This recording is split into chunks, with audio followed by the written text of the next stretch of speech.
할렐루야. 네, 감사합니다. 요즘 올림픽을 본다고 밤잠을 설치는 분들이 있는지 모르겠습니다만, 우리 올림픽의 국가대표 선수들이 메달을 따는 거 보면 참 감동이 되죠. 그러면서 이런 생각이 듭니다. 야, 내가 정말 국가대표 선수도 한번 돼봤으면 좋겠다. 네, 그래서 정말 금메달을 따는 그 감격을 맛보면 얼마나 좋을까. 모든 사람이 지켜보는 데서 꼬리를 넣는 그 모습, 그런 모습이면 참 얼마나 멋있을까 이런 생각을 해봤는데요. 저는 운동에 좀 소질이 없습니다. 그래서 아마 영원히 국가대표가 될 기회는 없을 것 같은데요. 근데 하나님이 저에게 주신 감동이 뭐냐면은, 그러나 우리가 국가대표 선수가 될 수 있는 길이 있다는 거예요. 그게 뭐냐면은 하나님 나라도 국가잖아요. 나라니까 하나님 나라의 대표로서 여러분이 여러분 삶의 자리에서 하나님의 나라를 드러내고 전하는 사람이 된다면 여러분이 그곳에서 하나님 나라를 대표하는 국가대표다 하는 생각이 들었습니다. 할렐루야. 그러기 위해서는 우리가 참된 그리스도인이 되어야 됩니다. 참된 그리스도인, 진실된 그리스도인이 되어야 하나님을 대표하는 사람이 될 수가 있죠. 그래서 우리가 야고보서 말씀을 통하여 참된 그리스도인은 어떤 것인가 하는 것을 우리가 계속 살펴보고 있는데요. 지난 시간에 우리가 공부한 것은 경건의 삶을 실천하기 위해서는 세 가지가 필요하다.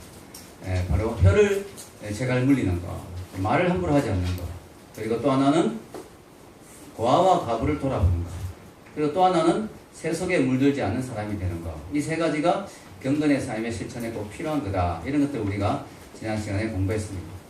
그래서 오늘은 거기에 연결해서 사람을 차별하지 않는 그리스도인, 사람을 차별하지 않는 그리스도인이 바로 참된 그리스도인이다 하는 것을 같이 생각해 보기를 원합니다. 사실 우리가 고아와 과부를 잘 돌보려고 해도 사람을 차별하지 않는 마음이 있어야 돌볼 수가 있거든요. 다른 사람을 무시하는 마음이 있다면 그 소외된 자, 약한 자를 돌볼 수가 없는 거죠. 그래서 여러분, 오늘 성경에는요, 야고보서 2장 1절에 이렇게 말합니다. 같이 한번 읽어볼까요? 위에 2장 1절 시작. 내 형제들아, 영광의 주 곧 우리 주 예수 그리스도에 대한 믿음을 너희가 가졌으니 사람을 차별하여 대하지 말라.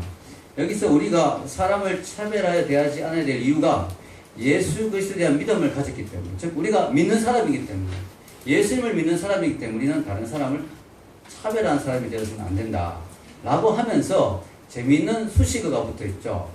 우리 주 예수 그리스도란 말 앞에 뭐라고 붙었냐면 내 형제들아 영광의 주. 우리 주 예수 그리스도가 어떤 분이냐면 영광의 주님이다. 왜 굳이 이 말을 넣었는가 이걸 생각할 때요, 거기에 이유가 있다고 생각해요. 이 야고보 장로님이, 야고보를 쓴 야고보 장로님이 어떤 분이었냐면 예수님의 동생이었습니다. 근데 예수님이 처음에 이 땅에 육체로 오셨을 때 야고보 장로님이 예수님을 볼 때 영광의 주님으로 알아보지 못했어요. 외모만 보고 판단한 거예요.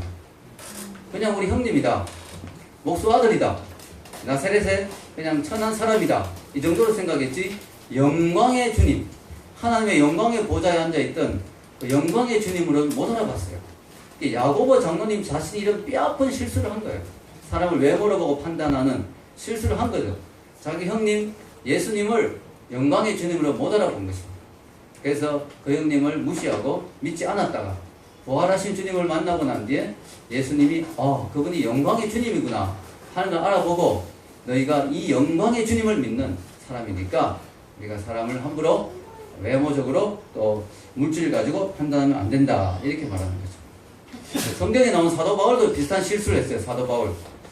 이 사도 바울도요, 예수님을 처음에는 배척했습니다. 왜냐하면 예수님이 평범한 인간에 불과하다고 생각했어요. 그렇기 때문에 그 예수님을 왜 우리가 믿어야 되느냐 이해를 못했다는 거죠. 그런데 바울이 언제 예수님을 믿게 됐습니까? 다메섹 도상에서 예수님을 만나고 난 뒤에 이분이 보통 분이 아니구나, 예수님을 믿는 사람들이 예수님을 따라다니는 이유가 있구나, 부활하신 주님이구나. 그래서 바울이 그때 변화되었는데요. 그래서 바울도 이런 고백을 하죠. 고린도후서 5장 16절 같이 한번 읽어볼까요? 그러므로 우리가 이제부터는 아무 사람도 육체대로 알지 아니하노라. 비록 우리가 그리스도도 육체대로 알았으나 이제부터는 이같이 알지 아니하노라. 이 바울이 고백하죠. 아무 사람도 이제는 함부로 육체대로, 즉 눈에 보이는 대로 그냥 외모적으로 함부로 판단하지 않겠다. 예수님도 내가 함부로 육체대로 판단했다가 실수를 했다. 그러니까 우리가 사람을 판단할 때는 함부로 판단하지 않겠다. 이렇게 바울이 고백을 합니다. 근데 우리가 잘 안 돼요. 우리도 인간이기 때문에 눈에 보이는 대로 판단하기가 쉽거든요. 눈에 보이는 대로 판단하기가 쉬워요. 저도 이 말씀을 알면서도 때로는 실수할 때가 있더라고요. 보이는 대로 판단해서 실수하는 경우가 있어요. 지난주에 저희 어머님, 아버님이 오셨습니다. 그래서 같이 예배를 드리고 은혜를 받고 가셨는데 서울역에서 기차를 타고 가시는데 제가 이제 배웅해 드리려고 같이 서울역에 갔어요. 가서 이제 식사를 같이 하고 기차 타고 가는 걸 보고 이제 보내드리고 저는 이제 기름역으로 4호선을 타고 다시 돌아오는데요. 지하철을 딱 탔는데 빈자리가 딱 한 자리가 있었어요. 그래서 거기 앉으려고 딱 앉았는데 왠지 너무 좁게 느껴지는 거예요. 제가 상당히 날씬한 편인데 막 떨리는 거예요. 이렇게 보니까 두 명의 덩치 큰 남자들이 앉아있는 거예요.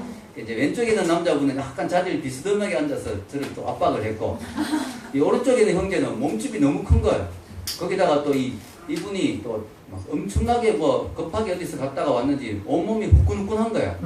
그래 옆에 앉아있는 날고 옆에 앉아있는 것 같아요. 그래서 야 이거 너무 힘들다 이런 생각이 들면서 도대체 어떤 형제인가 싶어 슬쩍 봤더니 인상도 약간 우락부락하고 그래가지고 좀 잘 나가는 형제 모양이다 이렇게 생각하고 약간 눈치를 보면서 돌아서 이렇게 앉아 있었습니다. 그러면서 이 형제는 주일날 뭐 어디 가서 또 이렇게 놀다 왔느냐 이런 생각하면서 또 있는데 갑자기 반전이 일어난 거예요. 이 형제가 부시럭부시럭 꺼내니 가방을 딱 열고 책을 꺼내는 거야. 책 제목을 보니까 나는 진짜 구원받았나. 깜짝 놀랐습니다. 아니 이런 형제가 이런 책을 읽고 있다니. 약간 우락부락하게 생겨가지고 뭐 좀 잘 나가는 형제 같았는데 너무 책을 열심히 읽는 거예요. 보니까 생명의 말씀사에서 나온 신간서적 나는 진짜 구원받았나. 이 책을 너무 열심히 읽고 있는 거예요. 이 형제를 보면 제가 마음에 되게 하나님 앞에 죄송했습니다. 야, 또 한 번 사람을 외모로 판단했구나. 이 주일날 막 놀러 다니는 형제가 아니고 알고 보니까 열심히 예배드리고 오후 모임까지 하고 집으로 돌아가는 그리고 열심히 구원의 확신을 갖기 위해 책을 읽고 있는 아주 경건한 크리스찬 형제였다는 사실을 제가 알게 됐습니다. 그러면서 야 내가 사람을 함부로 외모로 판단하면 안 되겠구나 하는 걸 다시 한번 느꼈습니다. 여러분 우리가 참 연약하니까 사실 여러분 성경에서 어떤 이렇게 하라 이렇게 하라고 나온 이유가 우리가 잘 안 되니까 나오는 거예요. 예를 들어 기도하라 라는 말씀 많죠. 성경에 우리가 기도 많이 하는 사람은 성경에 그런 말씀이 있을 필요가 없어요. 왜냐하면 우리가 알아서 기도하니까. 우리 잘 본성적으로 잘 안 하거든요. 우리가 성경에 보면 밥 열심히 챙겨 먹으라 이런 말씀 없죠. 알아서 다 챙겨 먹으니까. 이게 본성적으로 뭐 다 잘 하니까. 우리가 이 사람을 판단하는 것도 본성적으로는 눈에 보이는 대로 판단하기 쉬운 게 우리 자신입니다. 그래서 여러분 여자분이 잘 안 꾸미고 남편 결혼해도 여자분이 좀 꾸며야 돼요. 너무 집에서 너무 안 꾸며도 안 돼요. 왜냐? 왜냐? 아니 제가 요구하는 거는 어느 높은 수준을 요구하는 게 아니고 기본적으로. 그랬더니 이제 어떤 분이 여자분이 이런 이야기 했답니다. 목사님이 꾸며야 된다 했더니 성경에 사람은 외모를 보거니와 여호와는 중심을 보느니라 이렇게 돼 있지 않습니까? 그러니까 그 목사님 대답이 여러분의 남편은 여호와가 아닙니다. 여러분 제가 이게 인간이기 때문에 외모를 보게 돼 있고 사람의 그 모습을 보게 돼 있다는 이야기를 하려고 하는 거예요. 너무 뭐 부담 가질 필요는 없습니다. 자, 오늘 성경은요 특별히 외모가 두드러지는 사람이 나타나는데 이 사람은 뭐냐면 얼굴이 잘생긴 게 아니고 옷을 너무 화려하게 입고 그래서 이 부자입니다. 이 부자가 왔을 때 또 우리가 이런 문제가 생길 수 있다는 거예요. 2절부터 4절까지 본문에 한번 읽어보면 좋겠습니다. 2절부터 4절 읽겠습니다. 만일 너희 회당에 가락지를 띠고 아름다운 옷을 입은 사람이 들어오고 또 남다운 옷을 입은 가난한 사람이 들어올 때 너희가 아름다운 옷을 입은 자를 눈여겨보고 말하되 여기 좋은 자리에 앉으소서 하고 또 가난한 자에게 말하되 너는 거기 서 있든지 내 말등상 아래에 앉으라 하면 너희끼리 서로 차별하며 한 생각으로 판단하라는 것이 아니냐. 당시 교회는 가난한 사람이 대부분이었어요. 예수님 믿는 것 때문에 재산이 몰수당하고 쫓겨나고 힘들고 가난한 사람들이 많았는데 가끔씩 부자들이 방문하는 경우가 있었습니다. 딱 보면 부자인 게 드러나죠. 일단 옷이 화려합니다. 그리고 손에 가락지를 끼고 있는데요. 우리가 보통 가락지는 넷째 손가락에 하나 끼잖아요. 근데 당시 부자들의 특징은 일반적으로 가운데 손가락만 빼고 나머지 손가락은 다 가락지를 꼈다고 합니다. 이게 번쩍번쩍 빛나는 거야. 그 일부러 막 이렇게 해서 들어올 수도 있겠죠. 안녕하세요 이러면서 부자가 막 들어오니까 사람들이 이게 부담스럽고 이게 부자가 오셨는데 이러면서 앞자리에 앉으세요. 또 이게 왜 앞자리가 그때 중요하냐면 당시 해당은 앞자리만 의자가 있었어요. 뒷자리는 다 맨바닥이었습니다. 그래서 이게 앞자리에 의자 있는 자리만 이제 편하게 앉을 수 있는 거예요. 그러니까 이게 가난한 사람들을 막 무시하고 아무데나 앉으라 이렇게 하고 부자가 들어오면 앞자리로 모셔서 VIP 대접하고 이렇게 되는 거예요.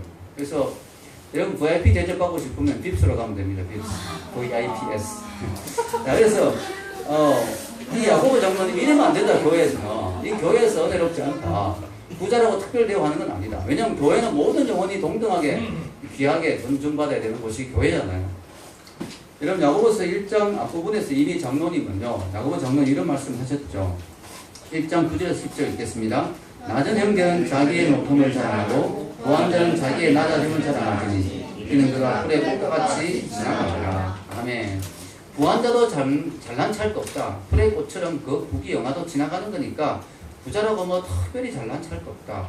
가난한 자라고 너무 기죽을 필요도 없다. 주님 안에서 부유함이 있다. 천국을 우리가 상속했다. 그러니까 너무 물질을 가지고 교회 안에서 너무 그걸 가지고 사람을 판단하면 안 된다. 이렇게 이미 야고보 장로님 이야기했어요. 이게 1장에서 서론적으로 이야기했고 2장에서 이걸 좀 더 펼쳐서 이야기하는 거예요. 구체적으로. 여러분 교회 안에서는요. 가난하다고 기죽을 필요 없습니다. 왜냐? 교회 안에서는요. 가난하다고 기죽을 필요 없는 게 우리는 천국의 부유함을 소유한 사람이기 때문에. 아멘? 네. 그 교회에서 부자라고 잘난 체할 게 없는 게 부자라도 하나님 앞에서는 연약한 죄 많은 인간에 불과하죠. 그 북이 영화도 잠시 잠깐이죠. 그러니까 겸손해야 됩니다. 겸손. 이게 똑같이 우리가 대해야 되는 것이죠. 우리가 오늘 성경에 사람을 외모로 취하면 안 되는 이유를 4가지를 이야기합니다. 4가지를. 자, 첫째는요. 하나님이 오히려 가난한 자들 택하여 믿음에 부유하게 하시고 천국을 기업으로 주셨기 때문에 우리는 가난한 자를 무시해서는 안 된다. 우리 5절 한번 읽어볼까요? 위에 5절 읽겠습니다. 하나님이 세상에서 가난한 자를 택하사 믿음에 부유하게 하시고 또 자기를 사랑하는 자들에게 약속하신 나라를 상속으로 받게 하지 아니하셨느냐. 아멘. 여러분 가난하다고 그 사람이 천국 가서 상급이 적다고 말할 수가 없어요. 알 수 없는 거예요. 그거는. 일단 기본적으로 천국에 부유함을 우리는 다 상속받았고요. 하나님은 자녀 되었으니까 자녀는 아버지의 유산을 다 받잖아요. 그리고 상급이 또 많을 수도 있어요. 가난한 자가 더 많을 수도 있어요. 그러니까 우리는 알 수 없는 거예요. 그러니까 가난하다고 무시할 수 없는 거예요. 부자는 이 땅에서만 대단한 존재지 천국 가서는 별 볼일 없는 존재일 수 있어요. 왜냐하면 부자라는 그것 때문에 잘난 체하고 부자라는 그것 때문에 교만하고 하다가 하나님 앞에 은혜를 못 받을 수가 있어요. 그러니까 이 부자라고 대단한 것도 아니라는 거죠. 오히려 가난하면 하나님 앞에 의지할 수밖에 없죠. 부자는 의지할 수 있는 게 참 많습니다. 통장만 봐도 든든하죠. 100억이 들어가 있으니까 든든합니다. 그러니까 뭐 하나님 아니면 안 돼요. 하나님의 은혜가 절대적으로 필요해요. 이런 소리 잘 안 나오죠. 왜냐하면 통장에 100억이 있으니까 웬만하면 해결되니까 돈으로. 그러니까 이 부자는 참 겸손하기 어려워요. 그러니까 우리가 가난한 자가 천국에서 부자보다 더 못할 거라고 말할 수 없어요. 그러니까 우리가 그렇기 때문에 가난한 자를 함부로 무시하면 안 된다. 둘째는 부자들이요 오히려 성도들을 압제하고 해방하는 경우가 많았어요. 6절에서 7절을 한번 위에 읽어볼까요? 6절에서 7절. 너희는 도리어 가난한 자를 업신여겼도다. 부자는 너희를 억압하며 법정으로 끌고 가지 아니하느냐. 그들은 너희에게 대하여 일컫는 바 그 아름다운 이름을 비방하지 아니하느냐. 당시 부자들 가운데는 고리대금업자가 많았습니다. 가난한 자의 돈을 막 쥐어짜가지고 부자가 된 사람들이 많았어요. 그리고 또 그들을 억울하게 법정으로 끌고 가서 송사해서 그들의 재산을 갈취하거나 그들의 고통을 주는 그런 일이 많았습니다. 여러분 우리가 억울하면 고소하면 되지 이렇게 말하지만요. 그게 쉬운 게 아니에요. 왜냐하면 이 재판을 하려면 돈이 들거든요. 유능한 변호사를 세워야 재판에서 이길 수가 있는데 이 변호사가 사는데 돈이 많이 든단 말이에요. 그러다 보니까 가난한 사람은 억울해도 재판을 함부로 할 수도 없어요. 부자는 그런 약점을 이용해가지고 재판을 하고 또 송살하고 해서 가난한 자의 재산을 많이 탈취하고 그들을 억압하고 해방하고 고통을 주고 또 그뿐 아니라 가끔씩 그 가난한 자가 끌려가는 사람들 중에 그리스도인도 있었어요. 이 그리스도인이라는 이름이 얼마나 아름답습니까? 근데 그 이름을 가지고 조롱거리를 삼고 또 모욕을 주고 하는 경우도 많았다는 거예요. 그러니 그런 일을 하는 부자들을 높여줄 필요가 뭐 있느냐 교회에서 이렇게 이야기하는 거죠. 가난한 자는 다른 사람을 괴롭힌 경우가 적잖아요. 자기도 힘도 없고 백도 없는데 누구를 괴롭히겠어요. 그러나 돈 많고 힘있고 백 있는 사람은 연약한 자를 괴롭힌 경우가 많지요. 이 땅에서도 갑질한다 하는 것만 읽어보죠. 갑질. 이 갑질 주로 좀 이렇게 잘난 사람들이 많이 하잖아요. 그래서 우리가 특별 대우를 하면 안 된다. 부자를. 이런 왜냐하면 그나마 부자가 교회에서는 똑같아져야 그들이 교회에서 좀 하나님을 만날 수 있는 기회가 있지 않겠어요? 어떤 장군이 목사님에게 이렇게 이야기했대요. 군대에서 장군이 목사님 교회란 어떤 곳입니까? 하니까 목사님의 대답이 장군님 교회란 장군님이 교회에서 장군질 못하는 곳이 바로 교회입니다. 네, 교회하면 똑같다는 거예요. 예, 똑같다. 그래야만 그나마 겸손하게 은혜를 받을 수 있는데 부자에게도 손해예요. 부자가 모처럼 교회 왔어. 지금 은혜를 받아야 되는데 오 부자님 오셨습니까? 이러면서 막 앞자리 앉추고 막 특별대우 해버리면 부자가 거기서도 교만해져가지고 하나님을 만날 기회가 없는 거야. 이게 부자의 영혼에도 좋지 않습니다. 그래서 성경에서는 바로 부자를 특별대우하지 마라 이렇게 이야기하는 거죠. 또 세 번째는요. 사람을 외모로 취하는 것은 하나님의 최고의 법을 어기는 죄가 되기 때문에 그렇게 하지 마라고 이야기합니다. 8절과 9절을 한번 읽어보겠습니다. 8절하고 9절 읽겠습니다. 너희가 만일 성경에 기록된 대로 내 이웃 사랑하기를 내 몸과 같이 하라 하신 최고의 법을 지키면 잘하는 것이거니와 만일 너희가 사람을 차별하여 대하면 죄를 짓는 것이니 율법이 너희를 범법자로 정죄하리라. 하나의 율법은 참 귀하죠. 근데 그 율법 중에서 최고의 법이 뭔지 아세요? 이미 예수님이 대답했어요. 율법학자 최고의 법이 뭡니까? 율법 중에. 그러니까 예수님이 최고의 법은 하나님 사랑. 하나님을 내 마음과 뜻과 정성을 다해 사랑하라. 두 번째 법이 뭐라고 했어요? 내 이웃을 내 몸같이 사랑하라. 그러니까 이 이웃 사랑이 성경이 말하는 구약의 최고의 법인 거예요. 하나님 다음 법. 하나님 사랑 다음의 법이 이웃 사랑이에요. 여러분이 뭐 신앙 좋다, 새벽 기도한다, 뭐 철학한다, 금식한다 해도 이웃 사랑하지 않으면 꽝이에요. 꽝. 하나님 보시기에 이건 아무것도 아니에요. 왜냐하면 최고 중요한 법을 어기는 거니까. 그래서 오늘 성경에서 바로 우리가 이웃을, 특히 연약한 자들을, 가난한 자들을 무시하면 안 되는 게 그들을 무시해버리면 우리는 최고로 중요한 법을 어기는 게 된다.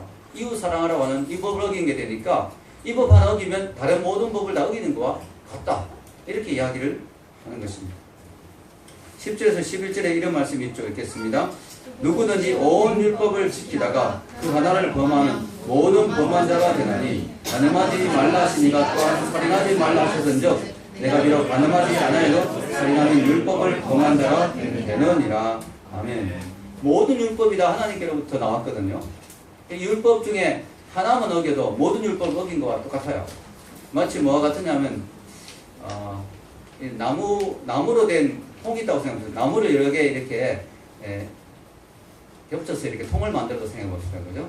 그 중에 하나만 싹 빼도 다 쏟아지죠, 물이. 그것처럼 우리 하나의 율법을 하나 먹여도, 예를 들어 난 간음을 안 했지만 이웃 사랑한 죄를 하나 먹여도 간음한 자와 같이 하나의 율법을 다 어긴 자가 되는 거라는 거죠. 여러분, 하나의 율법은 다 소중한데 특별히 최고의 율법이 있습니다. 하나님 사랑과 이웃 사랑. 그래서 우리가 이웃을 무시하고 함부로 대하면 하나님 사랑, 이웃 사랑, 특히 이웃 사랑에 대한 최고의 법을 어긴 것이 되기 때문에 범법자가 된다. 마지막 네 번째로 우리가 사람을 외모로 취하면 안 되는 이유가 12절에 있습니다. 자유의 율법대로 심판을 받기 때문에 그렇습니다. 읽겠습니다. 너희는 자유의 율법대로 심판받을 자처럼 말도 하고 행하기도 하라. 율법 중에 자유의 율법은 복음을 의미하죠. 복음. 우리는 복음으로 하나님 앞에 구원받았습니다. 복음으로 우리는 심판을 받습니다. 즉 복음으로 심판받는 말은 뭐냐면 우리 죄대로 하면 다 지옥 가야 되는데 이 자유의 복음, 자유의 율법인 이 복음 때문에 우리는 죄 용서함을 받았습니다. 그래서 우리가 죄를 없앴어. 우리가 노력해서 거룩해져서 죄 용서함을 받은 게 아니고 죄가 없어진 게 아니고 하나님의 은혜로 예수님의 일방적인 사랑으로 하나님의 긍휼로 우리 죄가 해결받았습니다. 그렇기 때문에 우리는 다른 사람에게 긍휼을 베풀어야 된다는 거죠. 이게 우리가 다른 연약한 이웃들에게 긍휼의 마음으로 대해야 되는 이유가 여기에 있습니다. 우리가 먼저 긍휼을 받았다는 거죠. 이 율법, 자유의 율법, 즉 복음. 이 복음은 긍휼의 법이거든요. 복음은요, 긍휼입니다. 긍휼. 여러분이 누구에게 엄청난 죄를 지었어요.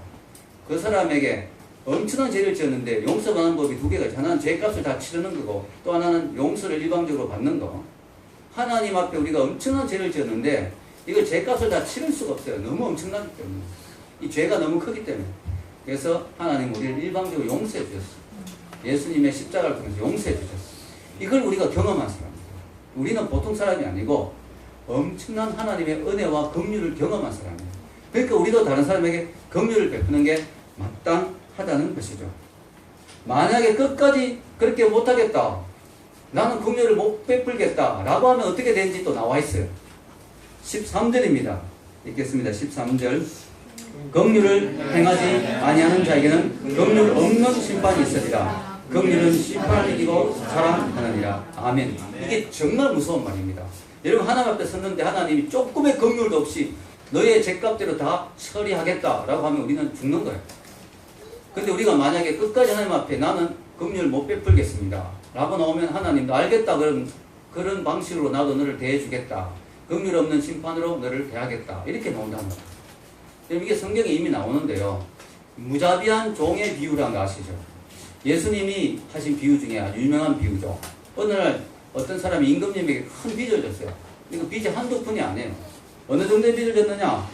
성경에 보면요, 1만 달란트. 1만 달란트는 상상할 수 없는 빚입니다. 이 엄청난, 평생에도 갚을 수 없는 빚을 졌어요. 임금님이 그 사람을 어느 날 불렀어요. 왜 이렇게 빚을 안 갚느냐? 너 빚을 못 갚으니까 너 아내와 자녀를 다 종으로 삼고 너도 감옥에 들어가서 영원히 못 나오는 그런 이제 심판을 내리겠다는 거예요. 그렇게 해도 할 말 없는 거예요. 빚을 졌으니까. 이 사람이 막 울면서 왕이시여 정말 자비를 베푸소서, 조금만 더 기다려주소서. 근데 왕이 기다려봤자 안 되는 거 알거든요. 근데 갑자기 기적이 일어났어. 왕의 마음이 누그러진 거야. 그 종이 막 슬퍼하고 괴로워하고 그 자녀들이 막 부들부들 떨고 이런 모습을 보면서 왕의 마음이 갑자기 녹은 거예요. 그래, 내가 재산 너무 많은 왕이니까 너 그거 끝까지 받아내서 뭐 하겠냐? 인생이 불쌍하다. 그래, 없었던 걸로 해주겠다. 집으로 돌아가라. 이건 뭐 로또죠, 로또. 이거 막 기적이 일어난 겁니다. 이 사람은 막 춤을 출 일입니다. 이거 완전히 너무 기쁜 거예요. 왕이시여 너무 감사합니다. 막 10번 20번 절하고 이제 가족들과 행복하게 막 집으로 돌아오는데 갑자기 옛날에 자기에게 돈을 빌렸던 종을 우연히 만나게 된 거예요. 자기 친구 종을. 야, 너 그 돈 안 갚아. 이렇게 된 거예요. 근데 그 돈의 금액이 100다네론이었는데요. 그게 그 왕에게 진 빚에 비하면 60만 분의 1입니다. 아주 왕에게 진 빚에 비하면 정말 작은 빚이에요. 이걸 안 갚는다고 펄펄 날뛰는 겁니다. 그래가지고 끝까지 갚아라고 하니까 못 갚겠다. 그렇게 되니까요. 그러면 감옥에 들어가야지 하고 멱살을 잡고 감옥에 집어넣었어요. 이거를 이제 본 사람들이 왕에게 이야기했어요. 당신이 일방적으로 용서해준 그 사람이 어디 가더니 자기에게 잘못한 사람 용서하지 않고 끝까지 갚는 것을, 끝까지 그렇게 벌을 주는 걸 봤습니다 하니까 왕이 노발대발한 거죠. 그런 나쁜 놈이 있나? 내가 그런 긍휼과 자비를 베풀었으면 자신도 그 자비와 긍휼의 사람이 되어야지 어떻게 이럴 수가 있냐 하면서 불러오라고 하더니 감옥에 집어넣더니 하는 말이 마지막 한 푼까지 갚기 전에는 나올 수가 없다. 긍휼의 심판이 아니고 뭐예요? 긍휼이 없는 심판이죠. 이걸 예수님이 하신 이유가 바로 그거예요. 너희는 하나님의 긍휼을 받은 자들이 아니냐. 말로 다 할 수 없는 죄 용서를 받았고 말로 다 할 수 없는 은혜와 자비를 받은 사람이 바로 너희들이다. 그러니까 너희들이 살면서 다른 사람을 불쌍히 여기고 긍휼을 베풀고 그들을 용서하고 도와주고 섬기고 해야 되지 않느냐 하는 것이 우리 주님의 말씀이에요. 저는 여러분들에게 말씀드립니다. 여러분들에게 그래도 제 설교를 듣고도 이 하나님의 말씀을 보고도 끝까지 나는 절대로 남을 용서할 수 없어 라고 말하는 사람이 있다면 그 사람에게 저는 경고합니다. 그렇다면 여러분도 하나님 앞에서 용서받아야 될 죄를 절대로 짓지 마십시오. 왜냐하면 여러분이 하나님 앞에 용서받아야 될 죄를 짓는다면 여러분은 긍휼 없는 심판을 받아야 되기 때문에 큰일 나는 거죠. 그래서 여러분이 절대로 하나님 앞에 용서받지 못할 죄를 짓지 않을 자신이 있다면 다른 사람 용서하지 않고 살아도 됩니다. 그러나 그렇게 살 수 있는 사람이 없잖아요. 다 우리는 하나님의 긍휼과 자비가 필요한 사람이죠. 다 죄를 짓는 인생 아닙니까? 그러니까 우리도 자비를 베풀어야 하나님 우리에게 자비를 베풀 거 아니겠습니까? 여러분, 우리가 사람을 외모로 판단하지 않고 모든 사람에게 사랑과 자비로 대하려면 하나님의 마음을 가져야 돼요. 한 영혼에 대한 하나님의 마음. 한 영혼, 우리가 보기엔 보잘것없고 초라한 그 영혼이지만 하나님 보시기엔 그 영혼을 귀하게 해요. 왜냐하면 그 영혼도 하나님이 만드신 귀한 영혼이니까. 우리가 보기엔 누구의 영혼은 더 가치가 있고 누구는 더 가치가 없다고 생각되지만 하나님은 저 미국의 대통령의 영혼이나 아프리카에 죽어가는 한 어린아이의 영혼이나 똑같이 가치가 있거든요. 그 하나님 마음을 품지 않으면 우리가 사람을 그렇게 대하기가 어려운 거죠.